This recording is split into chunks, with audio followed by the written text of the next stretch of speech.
After capturing others for her whole life, a world-renowned photographer who now lives in Maine was the subject of a new release. Reporter Grace Bradley met up with Joyce Tenneson.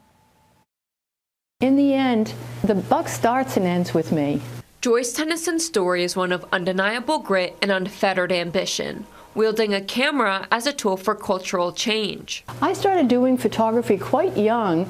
I was hired by Polaroid to be a model, believe it or not, when I was in college. They gave me a free camera and all the film I could use, and so I was off like a racehorse. Tenneson compiled her work into multiple critically acclaimed books. Despite thematic changes, her focus remained the same: portraiture. I love getting to know people, and I love delving into their innermost life, and that's what really makes me interested in doing portraits. I don't want to just do something that's flattering. I'd hate doing that. My best-selling book is called Wise Women, and it's portraits of women 65 to 100.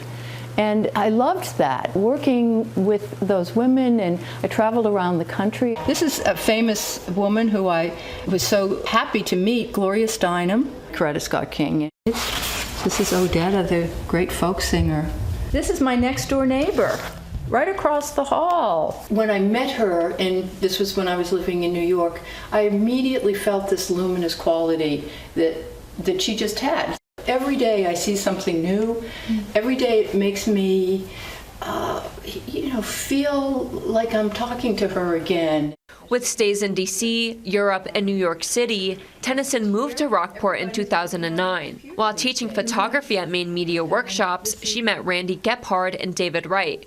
At the time, she was thinking of writing a memoir. People said, you've had such an interesting and varied life and have had this fantastic professional career as a photographer and, kind of a key player in the fashion industry. It's sort of between all three of us, it sort of hatched as the idea to do it in film format rather than print format. Because her medium and her work is so visual, it seemed to be very critical to do that. I just went with my intuition. I thought, gosh, she's offering me something that could be great. Why not?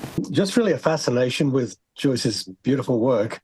And then meeting her and realizing there was a deeper story about how her career develops. Joyce Tennesson's story will soon be featured on a new PBS World documentary dissecting how her photography helped change the world at large and her family at home. Share your good news with us, and you just may see it right here on Midday Live. Submit your stories, photos, and videos at wbko.com/goodnews.